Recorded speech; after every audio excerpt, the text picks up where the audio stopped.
What is up, guys? This is John Sanchez back on the Ascendicast. It's your boy Shiloh. And I'm Stanley Glass. We got our boy. Throwback. I'm here. My ex-partner in crime. Wrecking Crew, bro. We was something else back in the day, man. That was All Sayef, D lineman, right? Yeah, all CIF D lineman. Man, we was something else. We was running hot back then. Hotter than fish grease back then, man. Woo, Lord. Damn, dude, that's crazy. Yeah, this is a real special one for me, everyone. This man right here, he'll get into himself a little bit, but this was my mentor, you know, to a lot of people that watched me playing football. You know, that this was the guy that I looked up to. That this was the guy that had me on the path of pure destruction and dominance. So it's my boy Stanley. Yeah. Well, welcome on, Stanley, brother. How you been? How you feeling? What's up, guys? I'm doing good. I'm feeling good. I'm feeling all right. Staying in the building. Here hanging out with my boy Shiloh and John Sanchez, man. It's good to be here. It's good to be here. It's good to have you. It's good to see you. Good to have you on here. It's just, dude, like I just said right now, like it doesn't feel like, it feels like a long time ago, but then it doesn't feel like a long time ago. Like, and that's the beautiful thing about doing this is like you just reconnect with people and it's just like, dude, we're talking like it's like we were back on a football field. Like we're back in the day. Yeah, I love it. I love it.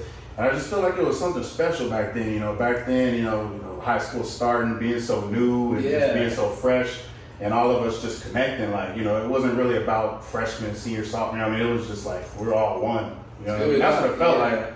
We were all just one family. You know, that's okay. I think we talked about it before with a couple other people too, and it's just like, dude, like for whatever reason, like that class and that group right there, of just like you said, like those 4 years. I would even say 5 or 6 years. Like everyone was just cool. Like we had each other's backs. Like we would all hang out. We'd all talk to each other. So it's like, dude, like it's cool because like when you said, it's like I can go to the gym. I can go out to freaking like a restaurant. I can go out to the store and see people and talk to them and just be like, dude, like that's crazy how we still have all these relationships from high school. That's really true, man. That's absolutely true. Yeah, just like you said, we go see somebody and it's like instant. Like you gotta stop. You gotta say hi. You gotta say what's up. You just have to, man. That was a special moment in time, you know what I mean? It really was. Yeah. It really was. Yeah. So I got a quick question because Charlotte brought it up, and it's pretty good. So you were a senior when we were sophomores. Yep. My brother here, Shiloh, was just a star in the making, man. So can you tell me how that is?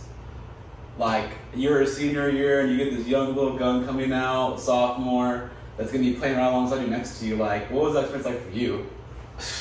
Honestly, when that first happened, you know, I'm out there, I'm a senior, and they're telling me, you know, coaches are telling me, Coach Schmo and everybody telling me, there's this young dude, he's fiery, he's big, you know, he got some big stature, he has some size, he's explosive, you know, and he's gonna play next to you. He's gonna play right next to you, you know? And I'm like, sophomore? No way, there's no way this is happening right now. He's coming from JV, he's coming and he's gonna be next to you, you know what I mean? He's gonna handle it. And I'm like, there ain't no way. And when he got there, you know, big Shiloh, that big old smile, that big old fro. And I'm like, there he is, man, let's go, let's get it. And it was magic ever since, you know, it was just magic. Yeah. It was total magic, you know what I mean? And I just feel like some of those times, like especially this one time, we were on the field, right? And it was Aquinas. We were playing Aquinas, and it was the last game. That was a CIF game. We were playoffs, heat of the battle, and the whistle blows. We do the play. We come back, and he looks at me and goes, "Stanley, I think my hand's broken." He's like, "Stanley, my hand's broken," and he shows me his hand, and his hand is literally a U. And we're like, time out, get him out of here, bro. But that's just how much of a beast he was, man. He was with me. He was by my side the whole time, you know what I mean? And it's just, I love it. I can see Shiloh being like, yeah. He's like, my hand's broken. I think my hand's broken. And I'm like, yeah, broken. Time out. I just remember because your face was like, what? And then the ref looked at me like, I'm over here just like, what's up, dog? Like, but that's just a testament to what you do, man. You gonna grind out. You still played that game. They wrapped him up with the pad, and he stayed out there. We played. Yeah, you know what I mean? They Grind it out. They would pop, pop, pop. They popped everything back in. I was just like, okay, I gotta be back. Oh my God, you came back. You Left hand stance. I was over here looking next to you. I was just like, Stanley, I'm trying. Oh my God, man! But that's just what it was, man. We was a wrecking crew. We was a crew. Yeah, You know, I was watching those games. Y'all were just we was out there having animals fun, attacking. man. We was just out there having fun, dude, and it was fun. You know, that was some of the funnest times. You know what I mean? That was some of the funnest times standing there next to you, and you know, just thugging it out. Thugging it out, man. That was a fun year, fun season. You know what I mean? Fun season. Yeah, it was good. Those were just, you look back at those days and just how simple it was. Just how simple, and just like it was going out there, like playing with your brothers out there and just having fun. That's true. And I remember, you know, especially that game in particular, that CIF game, it was pretty much the last game of the season. You know, you never know win or lose. And I remember Coach, you know, he gets us in the locker room. He tells us, he's like, you know, most of you guys aren't even going to play after this. Yeah. You know what I mean? You're going to be starting your families, moving on, whatever. So just be in the moment, be out there, be in the moment. You know what I mean? And that's just what I tried to do. And, you know, I'm looking at it now, I'm like, man, I haven't played in years. You know what I mean? He was right. He was right. If there's one thing good about it, that was that. That was that, bro. You know, so I just, I don't know about 26 power 08 times. and kept doing it too. I was like, boy, we sitting there like, man, well, I think Andrew kind of tired, man. Same old, you know, SOS. That's what, you know that classic SOS. Same old shit. And I'm like, he kind of tired. He coughed that ball up. Yeah. Coughed it up. Wow. I was like, oh my God. Man. I forgot what coach it was too. That was just like trying to be like he needs to come out. I feel like we forward, bro. Yeah. Like, we're screaming like he's tired. Coach, you tired. I feel like we was all kind of designed, but it's all right. It's okay, man. It was just a fun time. It was. Let me ask you. You know, from your senior year of football, of course, when we were there, etc. But what were some of the values, the lessons that you learned during your high school period? Because I know for you, like I said, Citrus was new at the time. You probably came from somewhere else. So how was that kind of transition for you? Honestly, it was pretty chill. It was pretty smooth and easy. I remember because I went to Redlands East Valley my freshman year. So I went to Redlands East Valley my freshman year, and I got an interdistrict transfer. I live in San Bernardino, so I got an interdistrict transfer. My mom would drive us to Rev.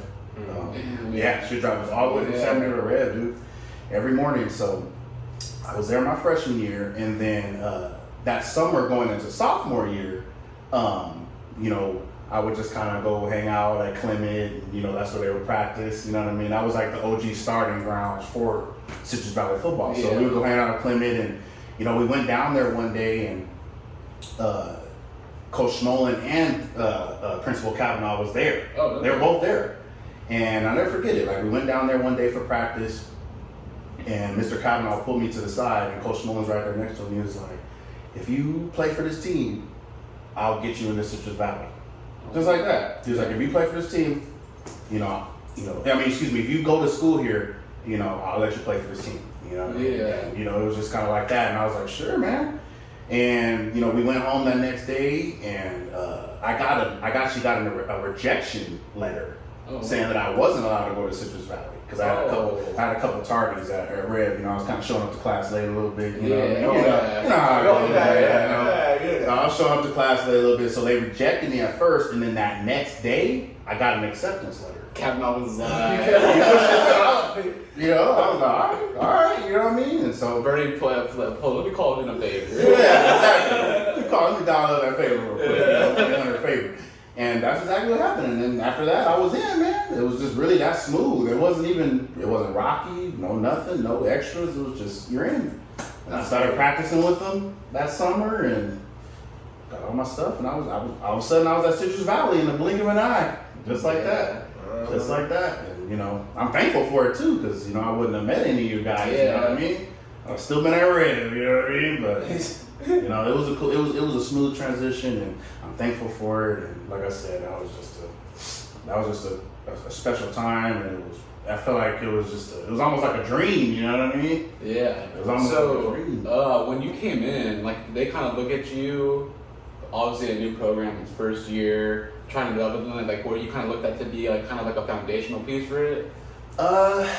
Yeah, you know, Coach Smoley, our head coach, he pulled us aside. I remember when we first got to Clemson, he pulled us aside and he tells us, he's like, hey man, hey you guys, because the program started with only freshmen and sophomores. Yeah. So he was like, it's only freshmen and sophomores, right? And we're like, yeah. And he was like, we're still gonna be playing varsity, right? Yeah. And we're like, for real? And he was like, yes, you're still gonna be playing varsity. He's like, but guess what? It's gonna be a learning experience for you. You know what I mean? It's gonna suck. And he told us this, like day one, he was like, it's gonna suck. Y'all gonna get blown out. You know what I mean? It's just gonna happen, but it's gonna be a learning experience. And come senior year, when you guys grow into your bodies and keep it going, you guys are gonna be an unstoppable force. In jail and click together, you'll be an unstoppable force. You know what I mean? And that's what he said. Day one, I'll never forget it. You know what I mean? So day one was small. It was a lot it different. was wild, man. Day one was small. It was a lot different. Ground zero was crazy. It was like Wild Kingdom over there. Talking about ground zero. We were in ground zero. How was it for you guys? I'll never forget. Day one was small, and it was just because we were like, for us, it was like we were freshmen, so we were with Coach O. Okay. So we got to experience Coach O, and then once school started, and I think it was fourth period, wasn't it? We got Coach Mullen, and I know that was wild. What a guy, man. I know it. I'm not gonna say some of the things. I'm not gonna repeat some of the things he said. But I just said there were a lot of posteraries, and he was not our biggest fans.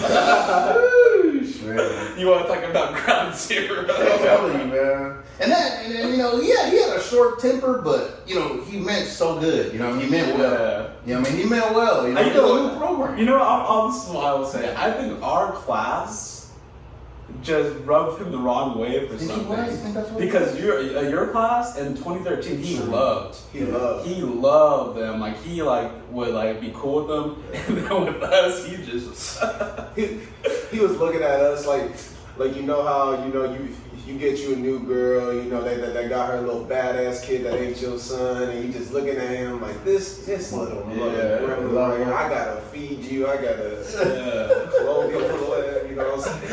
That's how he was looking at us. Yeah, she's like, he had a little love for us, but he had love for us. we were just the freaking degenerates, the talented bunch of kids.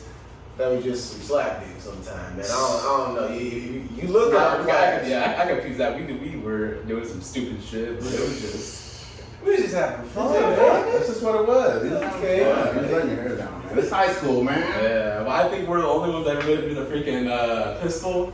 Where it was during a walkthrough. It was the funniest thing. It was during a walkthrough on a Thursday. No pad shells. That was the worst days right there. We were acting a fool on them too. Well, this was the funny thing, bro, is he got so mad at the defense because he thought that we were running the wrong defense for scout. And so this fool is just mad because he's like, what the fuck are you guys doing? You guys are idiots. Motherfucker makes us go run gassers. Leaves, I forgot if it was either Coach Martin or Coach Harrison. Yeah. Like, he's over there, they're like basically making us do it. This fool's on the phone with teams. Oh my He's God. calling teams, he's like, what the Teams fuck? don't play either. Yeah, no, this is the funny part. He was like, what the fuck are they doing? Like, they don't know what they're running. And Coach Chief explained, he's like, no, they're running what I told them to run, like what we run with the game plan. So he's like, wait, what? He's like, yeah, this is what they're going to be running. This fool comes back over, doesn't even apologize. He's just like, hey guys, so you guys were ready to run defense, all right? So let's just go out there and have a good game tomorrow. That's like classic, classic Smaller. Yeah, he's just like, after all that, like, bro, this fool got red. Like, he got red. You get that bright red on him? Yeah. It's some cowboy bebop shit. Yeah. Oh shoot. And we were just like, for what? Nolan was comedy. He was funny, but he was like pure comedy when he was funny. Like when he was mad. I remember one time we were because I used to be a running back before I was on defense. Before we was a wrecking crew, and I was on the other side of the ball. Believe it or not. I would love you more. Believe it or not, I was over there, man. And I remember one practice. We used to do double days. We would run double days, and I remember it was one. It was like the late practice, And you know, I was standing there and I kept fumbling the ball. I just kept dropping it. I couldn't hang on to it. And I kept doing it. I did it for maybe like 3, 4, 5 plays. And he goes, Stanley, stop playing with the ball like it's a slippery dildo. And that was it for offense. I'll give him that one. That was it. He's throwing the ball like it's a slippery dildo. And I'm like, and everybody laughing. I'm like, all right, I'm done with offense. We're done. We're done. I'm gonna give you props that one. That was pretty good. Funny, right? I'm like, all right, that was funny. He was pissed. You know what I mean? But I'm like, man, this dude's comedy, bro. But you know, it's cool. This is a good dude, man. Oh, and then you guys had Coach Pike too. Yeah, man. Yeah, Coach Pike. That guy. How long did you guys have him? Did you guys experience the Pike experience? No, because he was there the first year, right? Your guys were sophomore, junior year. He was there sophomore and junior. He was there your junior year. So when we were freshmen, he was there, and I think after that, teams went. Yeah, teams came. Yeah. Teams was crazy too, though. So I remember one time teams. He didn't play. He didn't want us to give up points. If you remember, he didn't want us to give up points as a defense. And I remember when we played Rim of the World. When we played Rim of the World, I think we gave up like what? I think it was like 4 gassers for every point or something crazy. Yeah, bro, it was something crazy. Oh, you remember that? God, remember that game? And look, we gave up. I think we gave up like 2 or 3 touchdowns. We won the game. Yeah, it was crazy. We won. Jason Snow ran back with a couple seconds left on the clock. Kick return. Right. That was wild. So we won the game. We're like, woo woo. And then we get back to the school. We come all the way down the mountain. We get back to Citrus Valley, and teams is like, you guys know you gave up 3 touchdowns, right? You promised me every time you would do this many gassers. So we got out in our game gear and did gassers that night, right after we got off the bus. But we must have did like 30, 40. That shit could have waited for Monday? I'm like, teams, come on. He's like, nope, you promised me. And I think he has a military background, so you know, he wasn't playing. He wasn't playing. He's like, get on the line, let's go. We're like, really, for real, bro? He probably realized real quick, he's like, yeah, maybe not right after the game. Even Smolin was like, you know how he is. He's like, I don't know, teams. I think we're going a little over. You hear him over there like, all right, we won. Yeah, we won, bro. But yeah, that's that team's effect. But Pike, Coach Pike, you know, he was cool too, man. Coach Pike was cool. Old school. He was loud. He always had that cigar. Yeah, he was old school. Oh yeah, he was old school, man. You know, he had them high pants. You know what I mean? He took fucking legs. I'm telling you, bro. Yeah. Pike was something else. But I remember one time, because we had study hall. And you know, I think it was 6th period or whatever. You know, study hall, something like that. It wasn't like after, like Might have been after. Yeah. You know, right after we would go in there, do our homework, whatever. So we're sitting there, and Pike would be the one that would watch over us. I don't know how that came about, but he would be the one that watched over us, bro.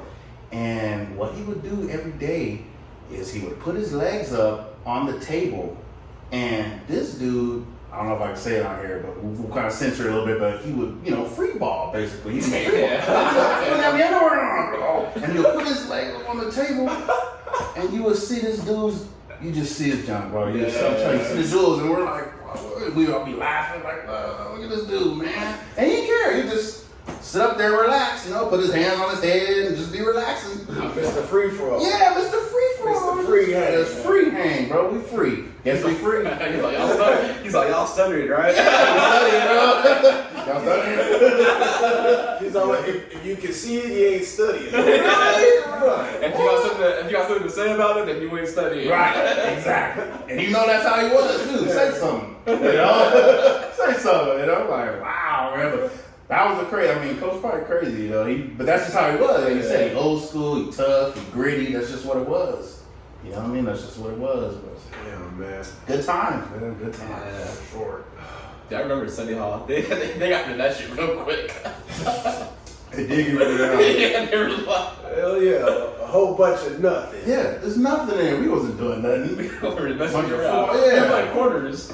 Remember quarters? Quarters, I was trying to do the origami. Yeah. End up just making a whole bunch of things. Paper airplanes, and the damn things in the erasers and the ceiling, all that stuff, man. Yeah, we was just messing around. You would have dudes with their girlfriends outside, not even in there. I'm telling you, man, that study hall was crazy, dude. It was crazy. Absolute chaos in there. It was. I remember that. That was like, and I remember we'd always be trying to get food from the vending machines. The vending machine never worked. Nope. Yeah. It's crazy. A brand new school. Yeah. That's what pisses off. And then the funny thing about it would be like, you know, other people when they hear about, you know, like your red friends, RHS, they be like, man, hey, y'all citrus, man, y'all got your smart boards, y'all got this, and I'm like, if them motherfuckers ever worked. Right. I'm like, bro, it's the second year in, and what you mean the fucking beep, it's all out right now. Yeah. They're all pulling the board over. They're like, yeah, we're gonna go back to the original style. I remember there would be some like old teachers that'd be pissed about the hated the smart board, and they were just like, we're gonna use the board. Yeah. I remember, honestly, when we first got there, dude, school wasn't even, it wasn't even done yet. Like, we'd be in there, class, with jackhammers on the, I'm telling you, bro. Plastic, like, halfway in the class. We're like, what the heck is going on, bro? Should have stayed at Rev, bro. We could stay there for like another year. I do remember my freshman year, like, they were still doing construction. Yeah, we were here. I'm like, what the heck? You know, field wasn't done. We played at Rev, I believe. Like, I think that was our home field that first year. Maybe 2. Damn. It was crazy, man. That was our home field right there. RHS. RHS, yeah. Y'all had it, I believe, y'all first year because I remember my 8th grade year. I went to RHS to see y'all play, and then I was just like, man, I can't wait to get on the field, and then it was like touchdown, then touchdown, then touchdown. I was like, oh damn, I gotta buckle up. And it really would be like a beat down after beat down, man. Like, it was crazy, 74-0, 80-0, 60-0. I'm like, dang, boy. And it was brutal. And then like junior year, we were getting a little better, but I broke, you know, our I broke our star running back's collarbone. Oh. Yeah, I broke his collarbone. And for what? Okay, no, here it is. So basically, Coach Smalley, you know, he came up with this game. He was like, okay, look, we're gonna play a game called Bulldog. Already a great name, right? Bulldog. Defense line up on this side of the hash, offense line up on this side of the field. When I blow the whistle, we all just gonna charge at each other. I swear, that was the game. For what? Yeah. For what? I blow the whistle, we gonna charge at each other. So I was like, all right. Boop, blow the whistle, I'm running, I see Andrew, you know, me and him just kind of playing around, you know, and I go to tackle him, and he just kind of goes limp. So I land right on his collarbone. Oh. And you just hear him, you know, everybody's surrounding him. You know, get off. And, you know, they cart him out, take him to the hospital, and it was his collarbone. Motherfucker never played Bulldog yet. No, that's like at the rave. Yeah, that's like a wall of death or whatever. That's like a pit, bro. I'm telling you. Pit, mosh. Straight moshing, bro. That's what we did. That's what went to one rock concert. It was like, I think I got a drill from my boys. We're going to call this Bulldog. Bulldog, bro. So I basically single-handedly sabotaged that season, but I take that L. If you're playing that motherfucker called Bulldog, and the coach tells you, just go fuck each other. Go for it, bro. And it's crazy because we always just playing. And I still ended up doing that. I felt so bad, but you know. So I don't know if you remember this. This was our freshman year, but do you remember when we had to go play you guys because we were talking shit? Oh yeah. I think I remember that. Yeah, that was one of the. That was. We're talking about ass whooping. You want to talk about? That was the ass whooping. We felt all y'all like, I don't know. It was just not. It wasn't even hatred. It was just a matter because the bums were talking smack to y'all. So it's one of those where like, oh, since y'all talking. Come over here and get some of this grown man whooping. Not Small should have said that. That was more Small. Small was like, all right, I want to talk. Yeah. What was it? You guys were just not us. It wasn't me. It wasn't us. Bro, that was the thing about like our freshman team, bro. Is like there were just so many people on that team that like people would just talk. Like we got in trouble for like fucking with a water polo team. Oh, and that was just like the water polo team, really. Yep. And after that, they're gonna be like, you're gonna come and practice with us, and I was like. Come on. No, it wasn't practice, it was scrimmage. Y'all gonna play us. Whoa. It was straight scrimmage, bro. We lost Lance, Everett, Nelly. What? I think someone else. Like injury? Yeah. The freshman versus senior was that was like a gladiator war, and we ain't win. Yeah. But Nelly never was beastie too though. I remember Everett got concussed.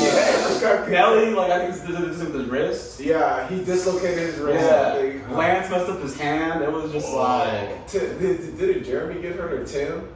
I think it was Tim. I think Tim got concussed too. dang, dude. So pretty much, he set us up to get our ass. Yeah, but we went to our last game of the season, just like, damn. We still beat Crespi though, but Yeah, we did. at what cost? So, question: were you guys? Because we were in the MVL when I was there. Did you guys move to the? No, I'm still in the MVL. Literally, our year was the last year that they were in the MVL, and then they went to the CBL next year. They went to the CBL, had a little fun. So I remember I came back for like a homecoming or something. I think 2013, and you guys were playing San G. Yeah, we were playing Like, San what G, the heck? but that was like the non-conf. That was like the non-conference games. But yeah, we played them. We played them from what, our junior and senior? Yep, junior and senior, and that was one of my all-time, man, because people know it's the San G's my home school. That's where my older sisters went. Okay. That's where like that's family. That's G-Mob. So every time I played, Spartans. We went to the Warzone that game. Yeah. Junior year, concussed. Senior year, tore meniscus. That's crazy. You were having a lot of like an injury spell, huh? Was going on with you a little bit. Mr. Stanley, ever since you and I lined up together, brother. It was like that broken hand. That's what started it I off. was like that SpongeBob meme, you know, when you laid up. That would be like every week it was something. Dislocated hip, fractured shin. Yeah. Goodness gracious. I'm still playing though. It's okay. It's light work. Oh yeah, Light. I was gonna say. Something light. I was always out there. Every time I looked to my left, he was there. Oh, you know what I mean? Every time I looked to my right, he was there. Me and him. Fine, hopped up on Yeah, you never ibuprofen. missed a game. I don't think you did. My senior year, no.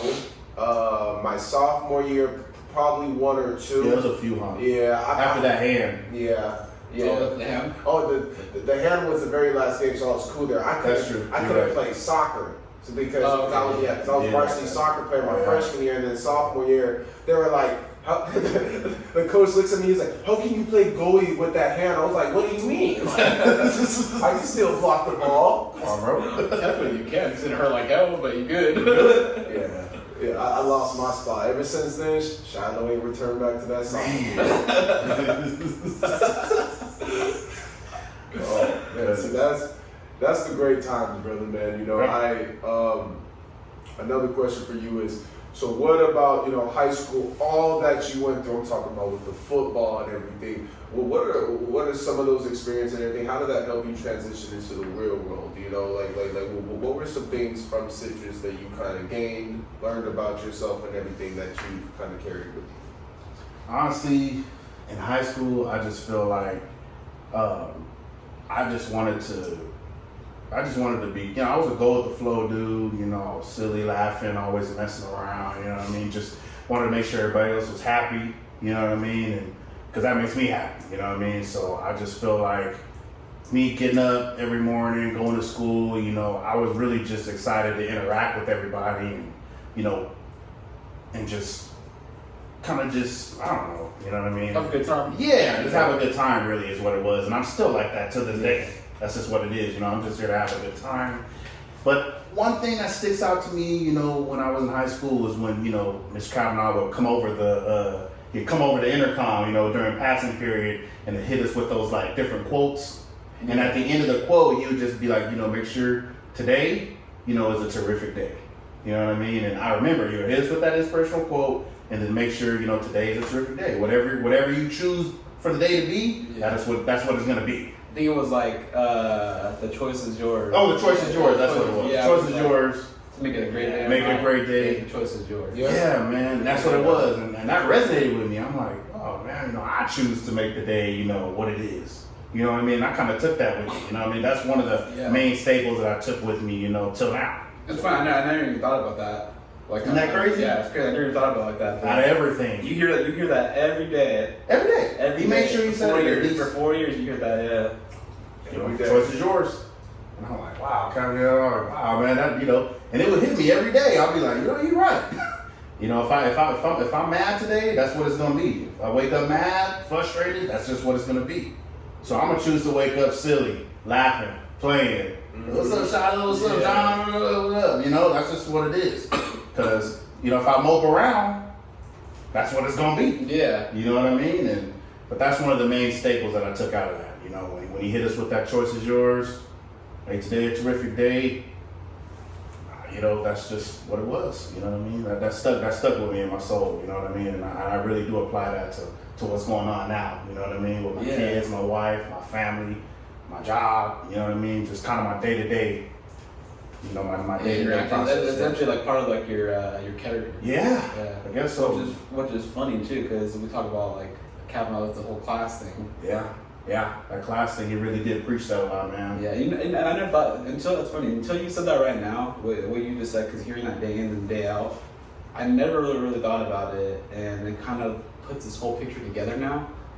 But like being at that school and at that time, the culture, excuse me, the culture that he did establish there, you can kind of see it reflective of like what we're talking about, like how like when we go see like people that we haven't seen in a while, or like we see our old classmates, or we see like how close knit our group was. Yeah. It actually pretty is really reflective. It's true. Of what the culture that they wanted to establish there, into like who we are as people. So I never looked at it until you said that right now, where you were like Kavanaugh really trying to instill that every day. He did. He was a good dude. And you know, obviously, there was times where things was crazy. You know, there's Whitehurst, you know, all that stuff. You know, it was crazy, but. Yep. You know what I mean? That was crazy. But it's just like certain little inconsistencies like that. No, nothing's perfect. No, that's what I'm saying. I mean, you're gonna have packed to the foundation, but I mean, look at all the positive come out of that school too. It's like, you know, that's just what it was. You know what I mean? And you know, I really do. You know, hats off to that dude, Mr. Kavanaugh. You know what I mean? Yeah. I remember he almost made my mom cry once because he was just like, you know, Stanley. He was like, if I had a school, I was right there when he said, he was like, if I had a school full of Stanleys, you know, this world would be perfect. And I'm not to toot my horn, I'm just saying, you know, he just pulled my mom aside and said that to her, you know what I mean? And, you know, she's traveling, Rev, you know, picking, you know, dropping me off every day, you know, and that just, you know, I don't know, I was just like. No, that's reassurance. You know what I mean? That's reassurance. It's reassurance. Like, I can't speak for your mom, but just everything your mom was going through, like the commute, kind of like the opposite of the good to get you guys there, to have. She's wanted a better time. She's wanted a better experience for, you know. Exactly, but for him to say that, the principal to say, like, hey, your son, like, like your son is great, like we love him. Like, I kind of was like the affirmation for her, like he's in the right space, like he is where he's supposed to be. And I did feel comfortable there, you know what I mean? I actually did. I really felt comfortable. You know, it was a really good time for me. I felt like it was a safe space.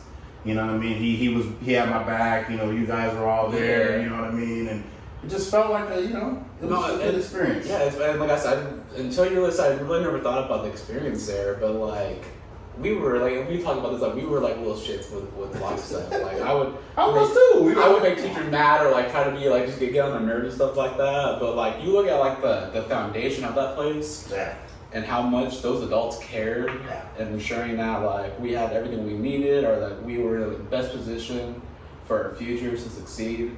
Like I just think about people like Paramo. We're almost like he really did try like to like make sure that when we went to college that we were prepared. Like even like some of the other teachers were like, you just look at like the effort they put into making sure that like we were good, because like Mr. Mead, like anything about Mr. Mead, like Mr. Mead like was like made it to where like, hey, this is what you need to do, this is what we have to do, like this is it. That's right. So that's very true. I appreciate that, because I never really like I'm always reflective, but like until you said that about hearing that every day, when you really think about that and you look at like the foundation that they instilled in us, and just for it being like a brand new school too, like, you know, as a startup, you'd think it'd be a lot more chaotic than it was, you know, and all over the place, but it really wasn't, you know. It was really cool. Like it was an enjoyable experience. You know? It was fun. It was an enjoyable experience. It was, because coming from Rev, you know, no knocking towards them either, but I just didn't really have a good experience there. I just wasn't feeling it. You know what I mean? You know, I don't know. It just wasn't, the vibe wasn't right. But once I got to Citrus, I don't know. It's just Kavanaugh welcomed me with open arms, you know, like that, and just smiling, you know. all my peers, you know what I mean? It just, I don't know, it just felt right, you know what I mean? Citrus was just, especially like you said, those you know, those first 4 through 6 years, you know, it was special, you know what I mean? It was a special time. It was a fun time, man. That's one of the biggest blessings, you know, and I love that, you know, and then we're going to transition into your life now and everything, but I just love those things in high school, those little things. To your guys' point, was the teachers. Mine was Mr. Pierce. Those affirmations, you know, that he would say, along with everything else. You know, when you're in high school, especially, those positive affirmations, those sometimes go to the wayside, you know, because you're doing anything, whatever. But subconsciously, you hear that. Subconsciously, you feel that. So, we bred a nice young community of young men and women, for the most part, that are, I look at it now, more so productive community people. I'm talking about a lot of the people that I could probably say I graduated with, or that held the forefront like you have. You've become a great father now. You become, you know, a hardworking person. You become a loving husband now. It's like, those are the attributes that you gain during those times, because some people don't have a good family life. You know, some people, you know, those friends and those sports that you have in high school, those are your family. You know, that the football team was my family when I was going through a lot of dark times there, you know. Yeah. So that's what I love. Yeah. And like I said, for you, Stanley, especially, brother, like I say, man, you were the staple for me, man. You were one of the guys that I looked up to, man, and not only as like a young man, but I was like, look, like, this dude Stanley is like, when he wants something, he's gonna get it. You know, like standing next to you in line, sometimes I'll be a little doubtful. I'll be like, man, look, like, this looking a little horrible, but then I'll look at you like with your stature and everything. So some people look, they be like, man, who's this dude? I mean, he thick, he big and everything, but he a little small or whatever. But then when you go up to that line, and you would get through the line, you'd be there right with me getting with the double team, and I'm just like, if this man were right here who don't complain, who, yes, he always gonna make me laugh or whatever, so sometimes I gotta buckle up a little bit because I'm too busy laughing. Yeah. But if I could just be 1% just as good as he is, if not better, then I could be that man. So like I said, for you, brother, you were the foundation to me, and from me, I passed it on to others, to where now, and then this is why I tell people, my brother just finished his freshman football at Citrus Valley. So you want to talk about a full circle moment. Wow. My brother, when I was playing, he was only a little bit, he was just born when me and you were playing. So now look, you fast forward. Freshman. Yeah. I think he was like a year or two old. So now he fast forward. Now he's freshman football, and then I'm telling He's him, at CV? Wow. He's at CV, and he's a guard. And I go and show him my highlights. I just showed him my highlights with you, and he was just like, man, what? This dude, I weigh more than him. This dude's fast. Like, oh, he doing it? Yes, because I was telling him, this is what heart looks like. And this is where, if you have heart in this football game, in this team, in this environment, when you get out in the real world, you're going to dominate some of these obstacles called life. Because life is going to be harder than any game, anything you've ever played in your life here in high school. Absolutely true. So if you can dominate and persevere through this with your brothers here, when you take your brothers in the real world, you're going to know how to get it. That's so good. You feel me? So good. Yeah, man. Well, I appreciate that, man. I thank you for, you know, I try my best, you know what I mean? I try my best, you know, to be an example to all you guys. And, you know, I had a lot of fun, and I like what you said, you know, touching on that, you know, giving it your all and giving it your 100%.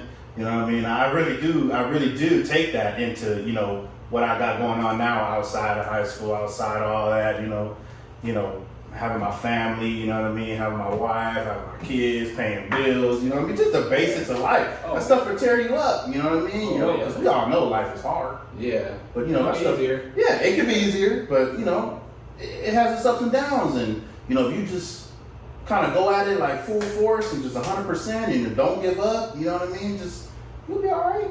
You know what I mean? You'll be okay. And playing football, you know, especially you know, sophomore through senior year, that really did help build my character. You know what I mean? And mold me and to shape me into what I am today. And I think back on that, you know what I mean? Like, that was such a character building moment. You know, just those 3 years I played, it wasn't even, you know, I was just like, yeah, I'll play, whatever. But I didn't realize, you know, it was more than football. It was more than broken hands. It was more than, getting whooped every game. It was more than all that. You know what I mean? It was more. It was character. You're building your character for who we are today. You know what I mean? The men we are today. You know what I mean? And I couldn't thank that program and Coach Smolin and Kavanaugh and I couldn't thank them enough.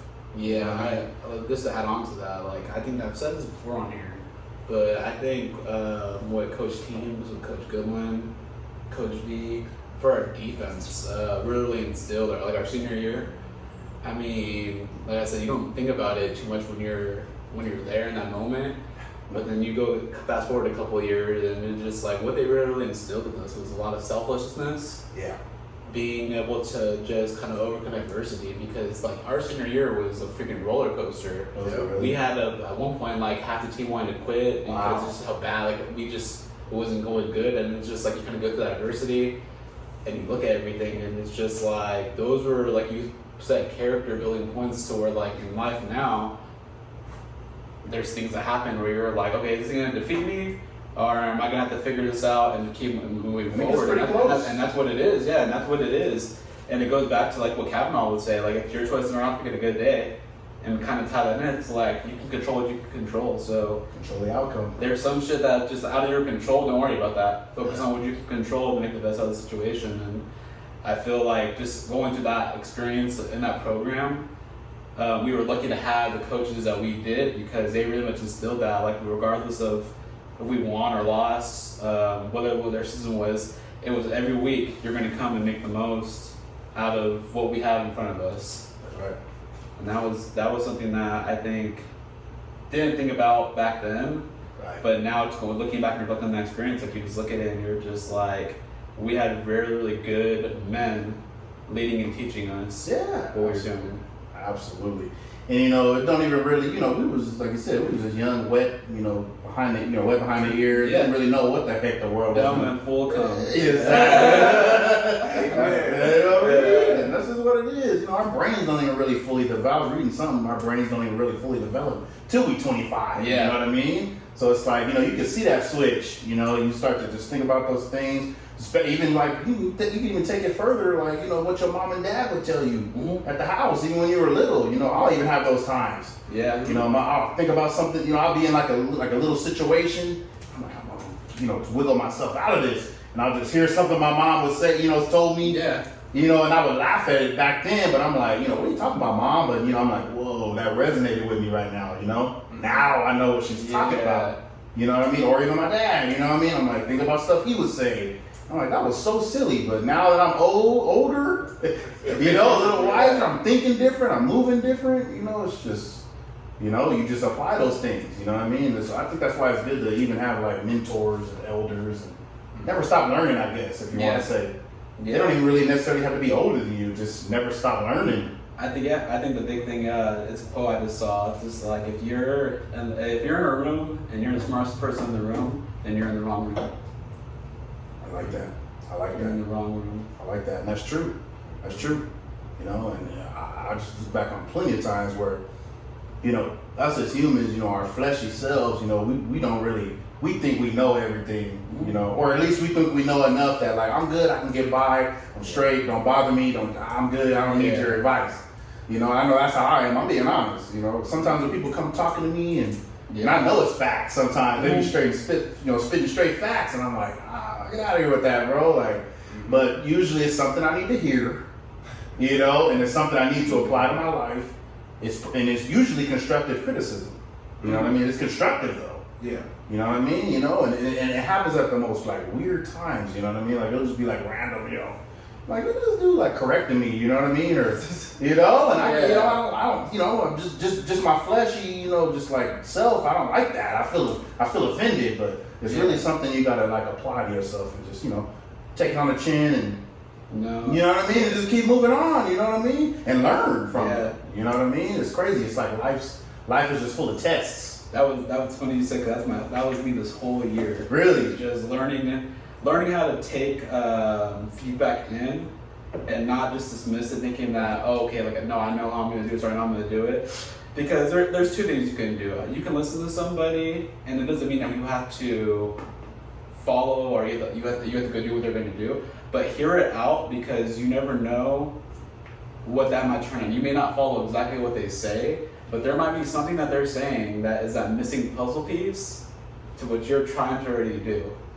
And that's where, like I said, like I'm never dismissive, like, oh no, I need to hear this, or I hear, like, let me hear you out. Yeah. Because if I hear you out, at least I know I gave you the time, I know I heard you out. Yeah.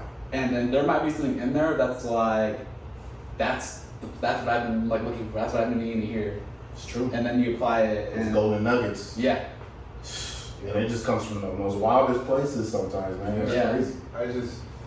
I'm very big on, you know, God is so amazing, because Come on now. the vessels that he sends to deliver a message ain't always the ones in your family. It may not always be your mother or father. Blood. It may even sometimes come from an enemy. Man, now you're talking. You know, that's the biggest thing that I felt like Citrus and everything else had helped me open with my football team, with my adversity, with Mr. Teams and everything, is being open to receiving. And now that right there, what that means is a lot of men, especially as you know, football and everything, you get prideful. You're prideful for your actions, who you are, and everything, and what you are. Yeah. But when you're not open to receiving criticism, receiving change, receiving anything that will help you evolve into the man you're supposed to be, a man you're destined to be, then in essence, you're shutting the door for your own progress. Right. So I feel like us being up and us learning to accept other things, accept people critiquing, accept, you know, those things, even if you were stubborn and did it. I've seen now that being that open is like, wow, especially this year. I've had to financially mature. I've had to mature in my feelings and everything, because even still, you know, I still get caught up in things. It's true. But my lessons didn't come from my best friends. It didn't come from, you know, my mother or my father. Sometimes one time it came from a 5150 patient that I was watching at my work. Wow. So somebody that was on a psychiatric, you know, hold, or someone that they themselves were going through tough time and problems. When I had a conversation, when I understood the magnitude of what they were going with and everything else, the humbleness and the actual message that I received from this person was so grounding. I was just like, God, I thank you. Yeah. Because always we feel like we're in a situation and we see somebody that like, oh, you know, oh, they're going through it tough, I'm gonna help them. But in reality, it's us that's getting the help more than they do. That's so true. It's crazy, bro. That's so true. This thing called life, and God's timing is absolute. I will always say that. Those weird timings, those timings where we're like, what the heck? Whoa. Why now? You know, I was ready for this lesson last year, right. Bob, and now you gonna hit me with this when I got bills to pay. My credit card for some reason wanted to charge that, you know, Flash Nova thing. I didn't mean 3 to times. buy.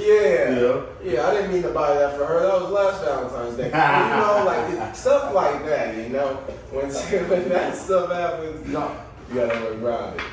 I remember one time when I was younger, my dad, he would always tell me, like, I was probably like 8 or 9 years old when he would be telling me this, and he would say, you know what, Stanley? He would say 2 things. He'd be like, you know what? He'd be like, no matter what, pay your mortgage, pay your rent, because you don't want to be sleeping on a park bench.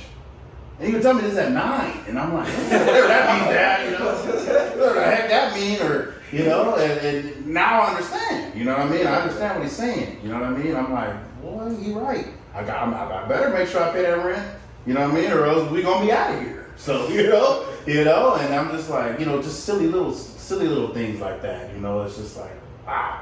It was just the most random thing, you know, he just walked up to me and told me that at 9 years old.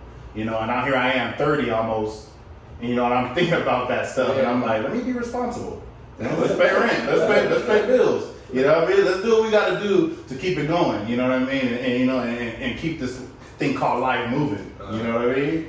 You know what I mean? And it's just, you know, but I love that, man. Yeah. So let's I want to go ahead and transition real quick to fatherhood, brother. I know that's a humongous thing for you for fatherhood, especially being with your wife, man, and everything. So let's first touch on Miss Lady. You know, how did you meet your wife, man? The mother, the queen of everything that comes about in this world to you, my man.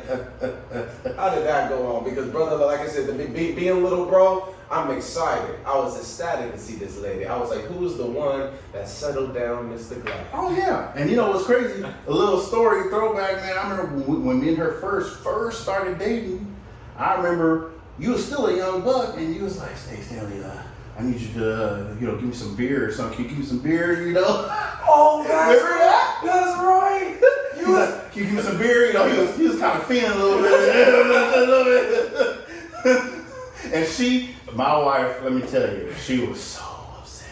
She's like, "You cannot be buying beer for no minors." And I'm like, "Man, call my boy Shiloh, man. I gotta hook him up." But I tell you that story, man. Like, you probably don't even remember that. That's yeah, that sounds like us. Yeah, Sounds like yeah. He's like, "Man, give me a little bit." But that's just that's just how she is.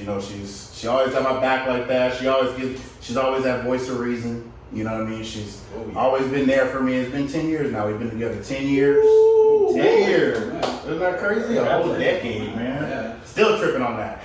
But when you're enjoying it, it goes by quick. Yeah. When it's fun, it just goes by. You know what I mean? You don't even realize. But No, that's good. she's my backbone, man. No, really though. She's my backbone. I love her to death. You know what I mean?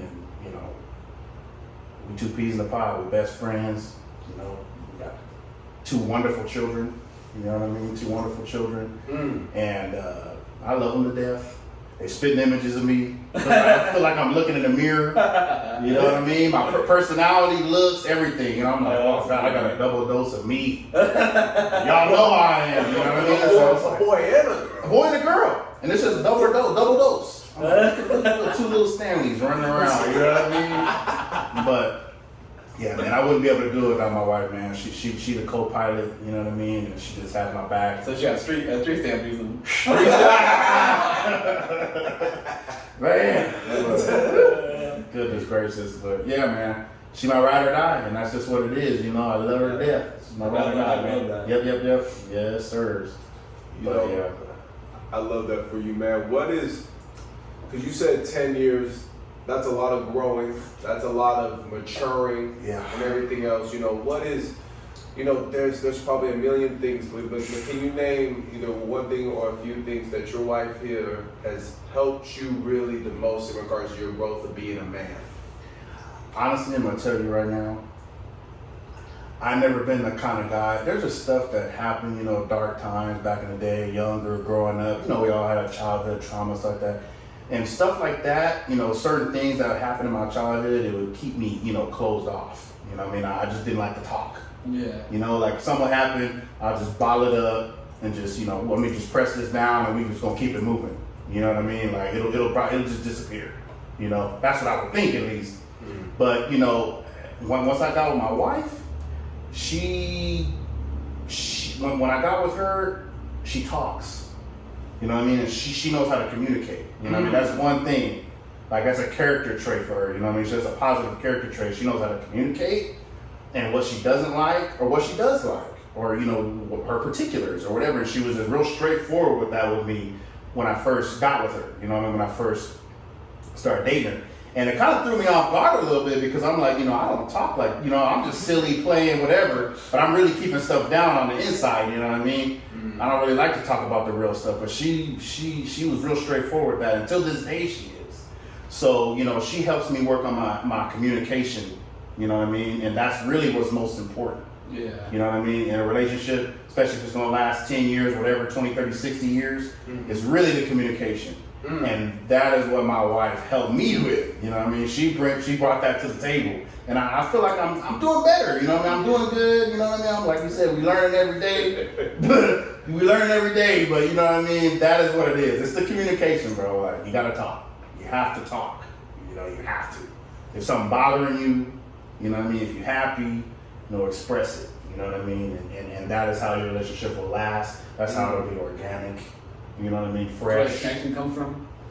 Take it? Like where the connection. Yes, it'll be an organic connection. Even if it's something you don't want to hear, you know what I mean? Yeah. You know, she'll just hit me with it, you know what I mean? Like, your fart stink. You know, she'll tell me, like, stop doing that, man. You know, go there. And I'm like, whoa, you know, what you mean? You know, this be something simple like that, you know what I mean? Excuse me? Yeah, excuse me. No. Yeah, I'm mine. Come on now. I thought she was on rating. What was the rating? 1 to 10. I was on the Richter scale. I know. My farts are like a 7. You know?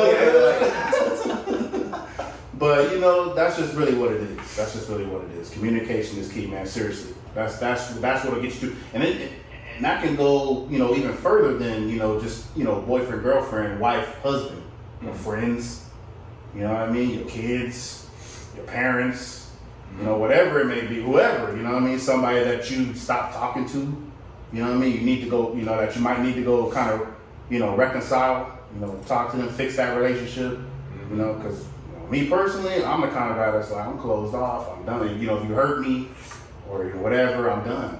I'm just gonna go be quiet somewhere in the corner and just stuff it down, you know? Yep. But it's all about that communication, man. Seriously. You know, that's what it is. And that's how we've been trucking along for the past 10 years, man. Working on that communication. No, thank you for sharing that, because that opens up a lot of, for myself, I'm sure for a lot of people, just an ability to like you said, communicate, but say what you're actually feeling versus saying.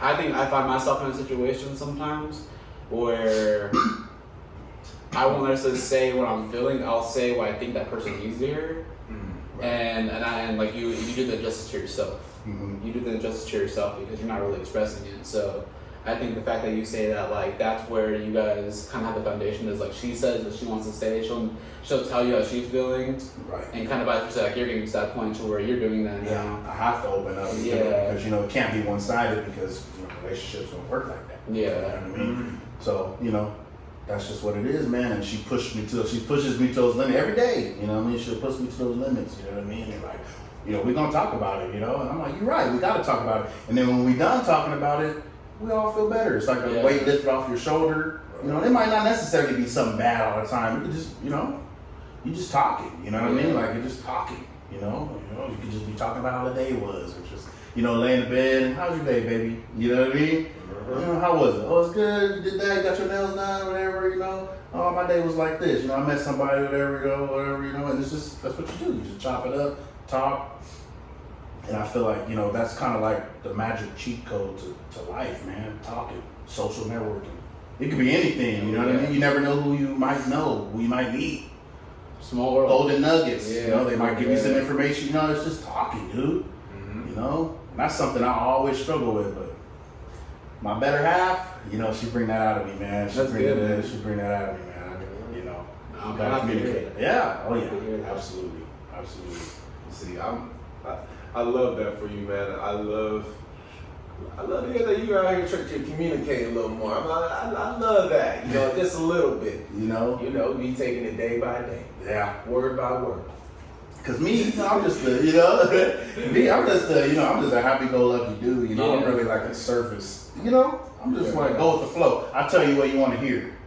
You know, I'll do that. You know, I'm the kind that's like, I'm gonna tell you what you want to hear. We're gonna do what you want to do. You know, you happy. You know, we good. You said I just don't like awkward. you want us to be happy. Yeah, I don't like awkward. Yeah. I don't like tension in the room. I don't Yeah. like, he don't like him. He don't like him. You know, it give me anxiety. You know what I mean? Like, make my anxiety flare as a trigger. So I just try to make sure everyone's happy. You know, do for them, even to the point where you know, I don't feel good. You know what I mean? That's what, you know. But that's something that, you know, I gotta work on. You know, what I mean? Y'all gotta work on I'm that. saying, You know? I can be honest and say the same thing too. Come on now. There are a lot of times where, like, I find myself in situations where it's just like, is it really about me or about them? And then it's just like, let me just say what they want to do so they can go on and do their thing. But at the same time, it's like you make a habit of doing that, you're gonna see yourself doing it more and more and more. And that's the thing I want to break away from. Is like, there's these boundaries where what am I willing to accept, or what am I willing to compromise myself with, versus what situations I'm not. And I think that's the learning process, is just figuring out. That's right, man. You said nothing but a word, John. That's so Appreciate true. that. That's really, really true. So, but yeah, you know, I know, you know, here recently, especially like during the pandemic, you know what I mean? Like that was some of the times I was real low, you know what I mean? I feel like everybody was, that pandemic, I think everybody tripped out, bro. Everyone was just on guard about it because it's a delicate situation. I think that's what it was. But that was some of the times I noticed, like, dang, dude, like, I'm a real, you know what I mean? Like, you know, you just kind of wrestle with yourself because it's just you know, you're at home, everything quarantine, you know, and you just wrestling with your thoughts. And it's just crazy, you know what I mean? Like, you know, I'm like, you know, I started to think about, you know, I would start to think, like, you know, man, we really don't have that much life, you know. I mean, we don't have, you know, it's only like a limited amount of time here, you know. Life's short, you know. And I would start to realize that, and I'm just thinking deeper, you know. I mean, I'm like, you know, what am I doing now, you know, to make a purpose now, you know what I mean? Make an impact now, you know what I mean? Take care of my family now, you know, make memories now, you know, because it's just, you know, life's short, you know what I mean? And you only have so much time, and you know, you got to make sure it's constructive. Yeah. You know, you gotta make sure it's constructive, you know, and I just feel like, you know, during those times and just even now, you know, moving forward now, it's just, you know, I feel like I just want to not keep better track, but just kind of take care of my time a little better, you know what I mean?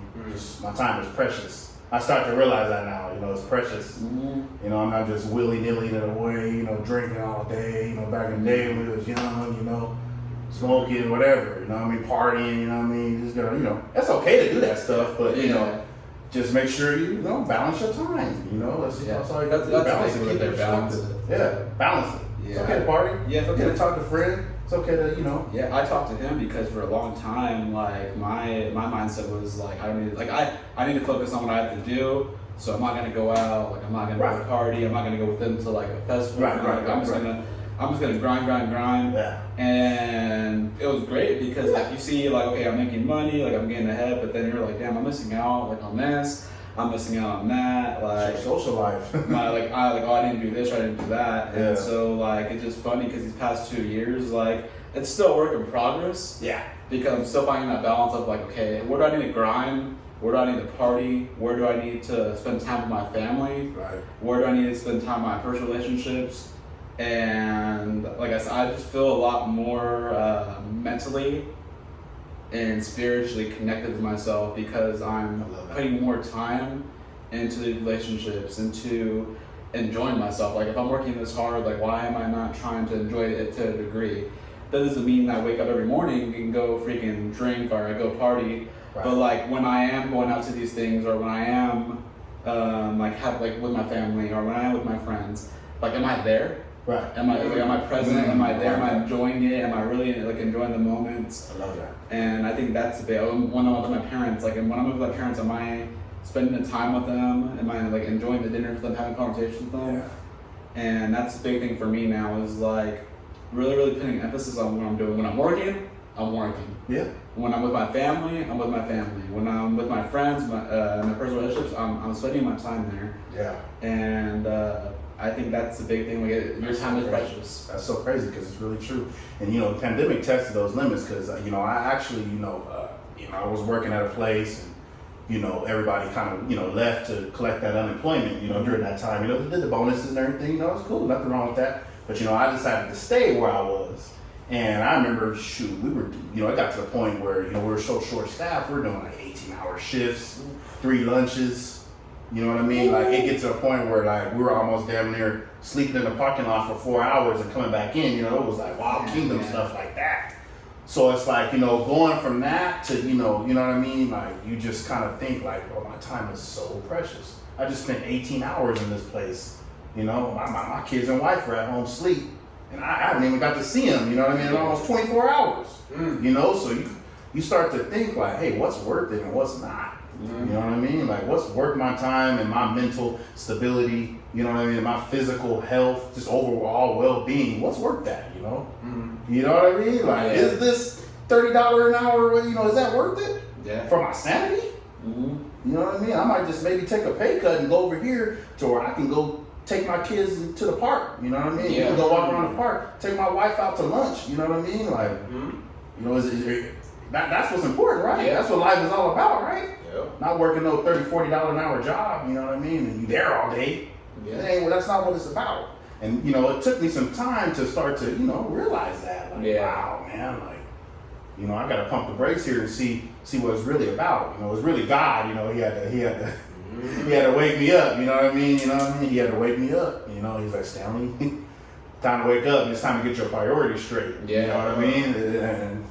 And now I'm here. We're here, and I just feel like the main key and the main factor to it, main ingredient to it, the secret ingredient, if you will, is to just manage your time.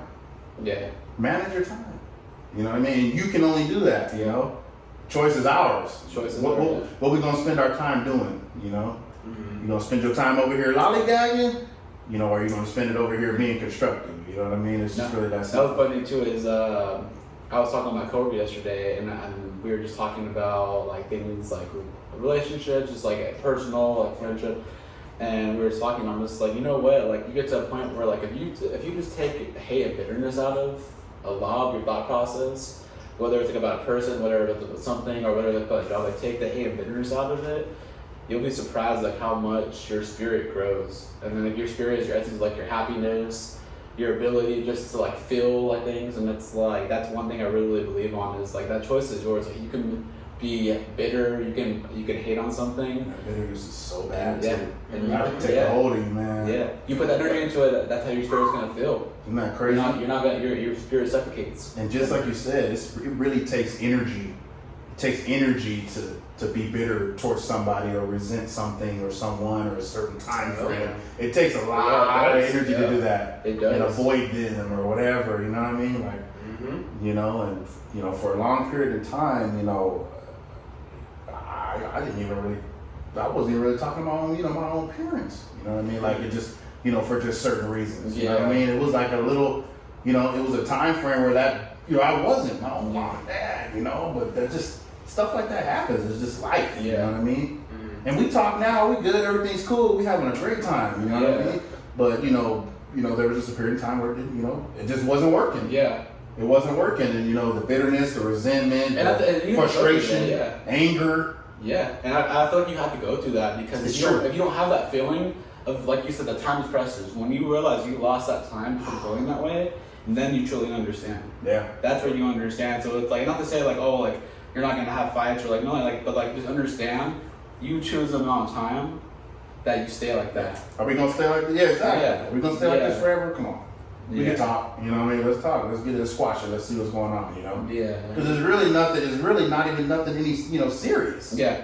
It's just our egos, I guess, if you want to say. Pride, ego. Oh yeah, that's so dangerous, man. That's that big one, boy. So dangerous. Capital P for pride for me, man. Yeah. That one right there, I would hold that up for for everything, boy. At the job place, man. Even here at home, man. We ain't no brown noser. I know I'm not a brown noser. Mm-hmm. Not really. No. And even if I tried, I wouldn't do it right. No. I'm probably the most outspoken person, and because of it, I'm kind of guy that's gonna call corporate. Yeah. I'll call down there to the corporate office. No managers down here tripping. Woo, I'm that guy. You know what I mean? I'm opposite. I'll tell the person right to the face. Well, I'll do that too. I'll tell them right to the face. Mr. Sanchez. He's in the office. Hey, man. Yeah, bro. That's true. I don't play no game. I'm loving, I'm friendly, I'm funny, I'm happy. We hang out. But, you get me angry. And it's funny too because I know where I get that from. I get that from my dad, and it's funny because me and my I'll do it to my dad, and so when I do it to my dad, he'll get a little bit frustrated with me, but then he knows where it's coming from. Yeah. So it's that helps us understand each other better. Yeah. He knows it's not coming from a place of me trying to be demeaning. It's coming from a place of being straightforward because he's the same way. Same personality. So it's just that's where it's funny because how you say with my family, my mom will have a hard time with it. Yeah. Because she's just why are you being rude or whatever like that? And I'm just no, I'm being straightforward. Yeah. But if I do it with my dad, at first he'll be and then he'll be no, you're being how I am. I get what you're doing. You're my son. Yeah. It's the same thing with my parents. Same thing. My mom. I can be a bit of a narcissist. You know, I'm just being honest. I can be. I can gaslight. Better turn gaslight. You know, I can do it. Yeah. I can light that match. But you know what? I think everyone to a degree like has that in them. Like I just think that it goes back to that pride, and pride's not a bad thing. Like pride isn't a bad thing. Yeah. I think it just goes back to like you're never gonna put yourself in somebody's shoes, so you're always gonna yourself is always gonna comparison you give to everybody else. Yeah.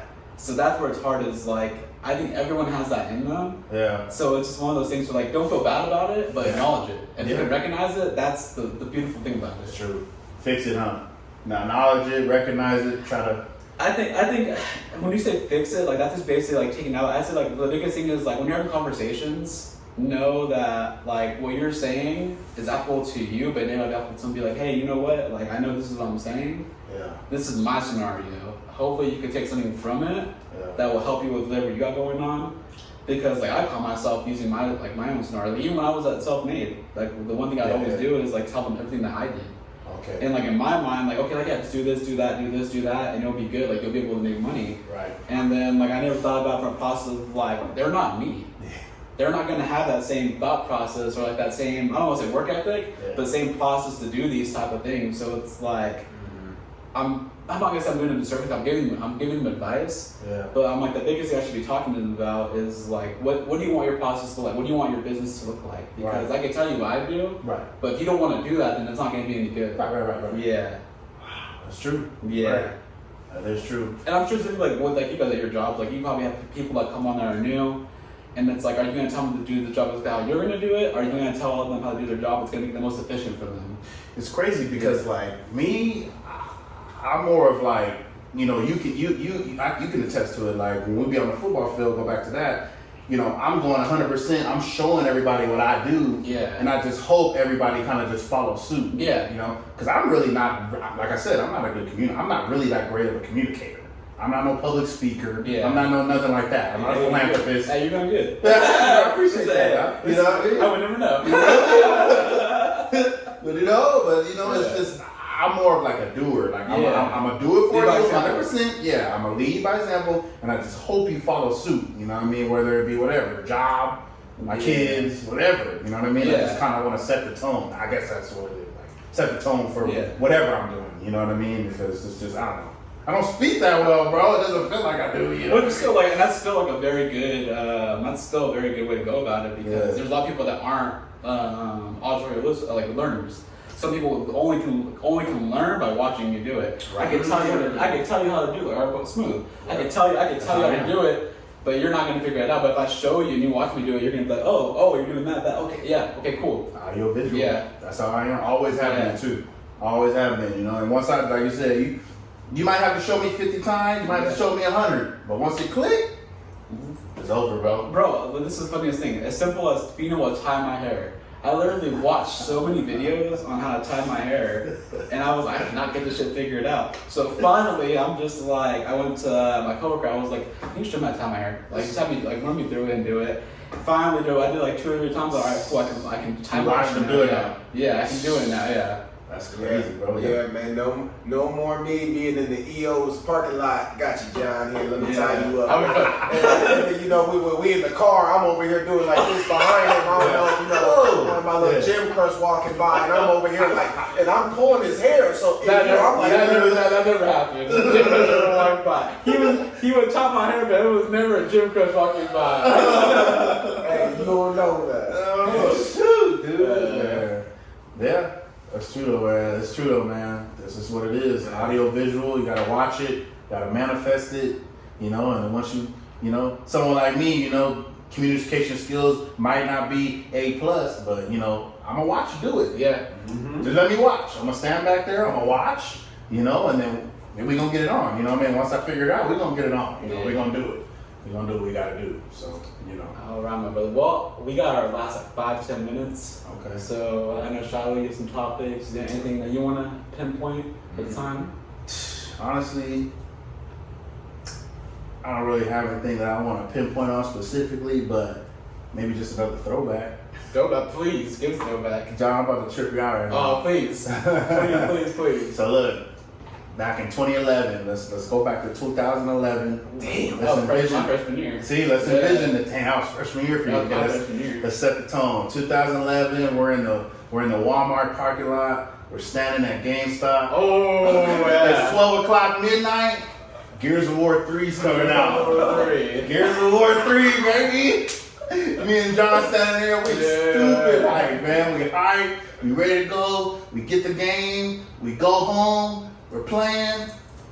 Dominic Santiago dies in the middle of the game. You want to know the worst part about that? So hold on, let me go back. First of all, the midnight release. That was crazy. You want to talk about like a turn up? Bro, there were guys that had like the replica Lancers in there. Like, hype, bro. And when they get the game, like, because they have like a special release, holding the box up in the air. Yeah. And people are yelling, and I'm just like. Tournaments in the GameStop, everything. Oh my god, where am I? It's like, it's me and Stanley and Skylar there. 1 o'clock, Skylar. Yeah. We're there hype, bro. Yeah, I'm just like, what is going on? Bro, this is like a Tuesday, isn't it? Yeah, it was like a Tuesday. I was like, Mom, can I please go get Gears of War from the... I'm like, Mom, can I go? She's like, yeah, I guess.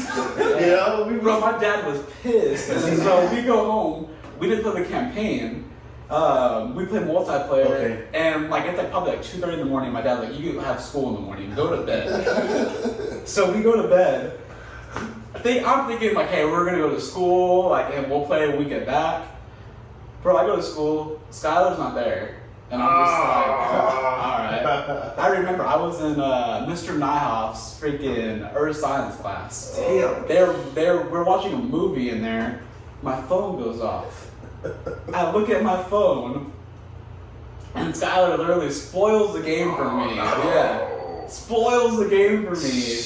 He's just like dizzy, he's got kidnapped, Dom's dead. And I was looking at this, I'm just like, really? So horrible, dude. It was horrible. Halfway through, too. I'm like, bro, come on, man. And that's one of the hardest fucking deaths, though. Oh, that was hard. They did him right. At a video game death, that was top tier right there. They did him right. Still got me shook to this day. Yeah. I'm like, dang, man. The funniest, the only thing about Gears, you want to know funny? I've never played Gears my whole life. I believe it. Only with Stanley. That was one of the main things when I go over to his house. Yeah. I'm like, death tax, I'm gonna play some damn Gears. And I think I was hyped. I was like, ooh. Yeah. Here's one of my throwbacks. So, I was a youngin', 15 years old, at Stanley's crib. I believe it was me, you, and Salters, right? Yeah. My first ever time I drank malt liquor in my life. They went and somebody told me, they were like, yo, Shana, are you down? Down for what? Down for a cobra. A cobra. I was like, I don't like snakes. No, just drink, man, like you be cool. Of course, like I said, I'm a big bro. We playing little Gears. I think there was another game too. I was like, yeah, I'm down. I ain't never forget, boy. I started drinking them King Cobra. For some reason, I kind of liked them, and that was the problem. So from there, he was using them Cobras, and then it was that green bottle, whatever the heck that was. Mickey's, man. All the Mickeys? Yes, sir. We was on the Mickeys. How about that malt liquor? Yeah. It's cool when you're in the moment, but when you hit that toilet the next morning, yeah, it was a little explanation. My mama was like, "Why you feeling like that? All you did was go over to your friend's house." I was just like, "I think I ate a bad pizza, mama." She was just like, "Boy," she's like, "I told you stop overeating." I remember those nights too. Drop Shiloh back off and stumbling back to the door. I'm like, what are we doing? What is the influence, man? What example? All if you do, I would have fast forwarded to my senior year doing Thirsty Thursdays. It would be bro, our senior year was just crazy wild. Huh? We were just degenerates. Yep, the homie lived right across from Citrus. Wow. Of course, that homie was Mr. Matt. Wow. And Mr. Matt. At the beast. Yeah, Mr. Matt loved to have a few drinks, and so did we. And yeah, Thursday after practice, Wow, it was after Walker. That was straight after Walker. Yeah. Woo, man. Uh-huh. Y'all was more savage than we were. Yeah. Man. Woo. After Thursday night, after Thursday walkthrough. That's crazy. Yep, that's why we were 6 and 6. That explains it. I got one more story too. One more. It reminded me. Yep. I think this is 2011 too. I want to say it was. It was me, you, Monzano, I think Hospital, Luna, Okay. and someone else. We were all at Monzano's house. Oh, wow. And we were just like all just chilling. I don't know if you had a party or not, but I remember you showed me. There this night? I remember you showed me the freaking Squidward suicide note. Yeah. Oh, that's suicide Squidward. Y'all showed me the Squidward suicide note, and I'm just like, what the fuck? And I just watched. I'm just like, what the fuck is going on? And then you're like, hey, let's go outside, let's go on the hill, the fucking lookout. Yeah. And I've never been so like scared and petrified in my life of walking up a dark hill. And then it was just, That boy Stanley. someone was screaming, so this made it worse. We were just like, It's pitch black. yeah. I remember that, dude. I'm just like, bro, what the fuck is this? What's going on? What y'all doing, I'm like, bro? this is what varsity does? Oh my god, Yeah, dude. we had quite a few of those times. Good time, bro. Good time, man. Yeah, man. Whew. It was the time, man. Like I said, I'm grateful. It's true. Thank you for sharing that about the Kavanaugh thing, because I like I said, Oh, yeah. you opened it to where like I really look at it, Oh yeah. and like as much like obviously there's negatives associated with citrus, but man, like I think Charlotte hit right on the nail. Like the community, the people that came out of that school, man, like we just have such a good foundation. Yeah. We have such a good foundation. We do. We did. We had a good foundation. We just had I don't know, it was just a solid group of people, like teachers, students, faculty. Like we're all just one big family, man. Yeah. You know what I mean? One big, especially like when we first started. You know what I mean? Yeah. Freshmen, sophomores. There's only us on the campus. So we were just walking around the campus trying to get used to it. Just freshmen and sophomores. It was just young little wet behind the ear kids. You know what I mean? And, Up and now, look, now full grown men. We all grown, man. All grown. Doing our thing. Yes, Proud of you guys, man. No, thank you. Proud of you, man. Thank you. Like I said, it doesn't feel like much has changed. Like I said, having a conversation, it doesn't feel like much has changed. You're still Stanley, but just to hear you speak and just I hear like your outlook on life, man. Like I'm really, really happy for you. I was really, really happy, proud to see you just thriving and just living your life, living it and appreciating it. Yeah. big grown. Got up. Same That's thing what with I'm saying y'all. now. Big grown now. I got everybody on Instagram. Like you said, we graduated with this stuff. And like you said, I see everybody on there: nurses, doctors, police, sheriffs. I'm like, I'm proud of all you guys, man. Everybody, every single one of us. You know what I mean? We just making life go on, moving the community forward, man. Yeah, I love it. I love it. It's a beautiful thing. It is. I'm just happy,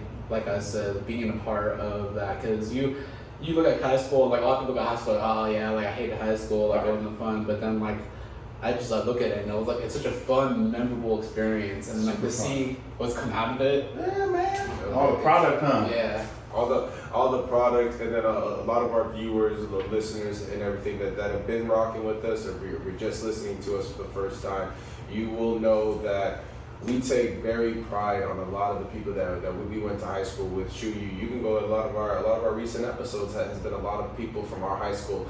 That is a literal societal testimony to not only our school and the people that are in it, but the product in it as well. And trust me, we got a lot more people that are going to be coming on. That's ex-CV, that's ex a lot of things. So I'm excited to see God it. is just so amazing to what He's done now, what He's currently doing, and what He will do in the future. Man. So, Stanley, brother, this has been nothing short of amazing. Yeah, man, you know, any closing statements, any last word? Any last word to the people, man? Hey, honestly, keep on communicating, keep on being positive, keep on doing what y'all doing, man, and move that community forward, and just keep on being yourself and being authentic and being true.